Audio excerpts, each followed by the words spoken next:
ओम साई राम। आजिर साई संदेश रे बाबा कहते मोर प्रिय संतान तुमे सबु बेले दुखी लोक को साहाय्य कर आउ जे भोकिला लोक तुम पाखक आसुची ताको किछि खाइबा को दियो आउ जा पाखरे सोइबा पई जागा नाही ताको निजर बारंडारी टिके सोइबा को दियो।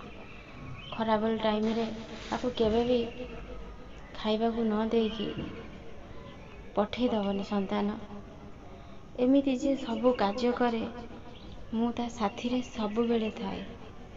मोर ए कथा को सबु बेले तुमे मने रखिबो।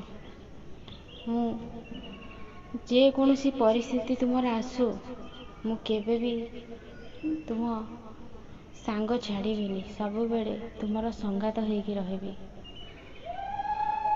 किंतु गोटे दुखर कथा संतान, मु एई कथा कहूची हेले किछि संतान माने मोर तांको पाखरे लोक हाथ पतेला को भी सी पानी ग्लास टे भी दौनाती, जोथि पाई कि मु बहुत दुखित।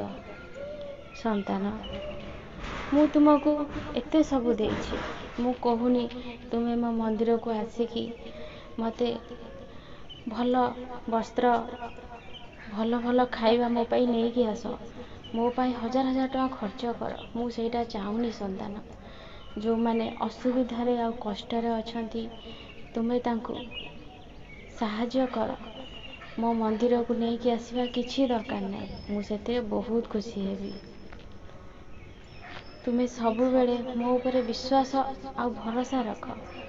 विश्वास रे बहुत शक्ति थाए, जोथिरे कि तुमर समस्त मनस्कामना निश्चय पूर्ण हब।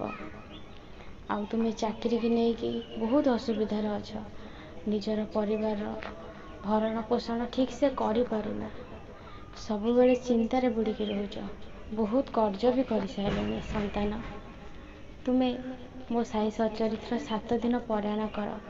तुमको पारायण यदि विश्वास सहित तुमे साई सचरित्र पारायण करिवो, तुमको मु कथा दउची मो पर भरोसा रख। पारायणर 3 दिन भितरे तुमको खुशी खबर निश्चय मिलिबो। मु सबु बेले तुम सहित अछि, चिंता करनी। तुमर चाकरी रे दरमा भी बढ़ी जीवो, सबु किछि परिवर्तन तुम जीवन रे हेइ जीवो। आ केते बेले केमिति हला तुमे आश्चर्य हेइ जीवो, काहे कि ना विश्वास भरोसा रे सबु किछि हेइ थाए। आउ विश्वास न थाए कि तुमे यदि मो मंदिर को आसीबो, मो पाखरे धूप दीप बहुत किछि जिनस मो पाई नहीं कि आसीबो, सेतिरे मु टिके भी खुशी नो। जदि विश्वास नहीं कि खाली आसिकी हाथ जोड़ी के मो पाखरे दुई टोपा आखिरे लुह गड़े दब ना, सेथिरे मु बहुत खुशी। जो भक्त मते भल पाए मो आखी को चाहिबा मात्रे ता आखिरु लुह गड़ी जाए। भगवान आउ भक्त भल पाइबा ए संसार रे कोउठी भी नथिबो। संतान मु तो अनेकी बसीछि बहुत किछि दबा पाई तुमको, तुमे किंतु मो पाखरु किछि भी नबा को चाहुन।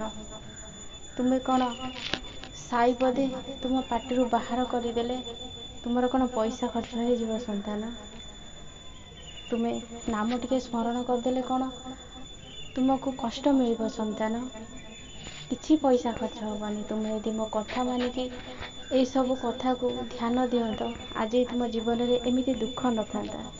मो पर भरोसा रख।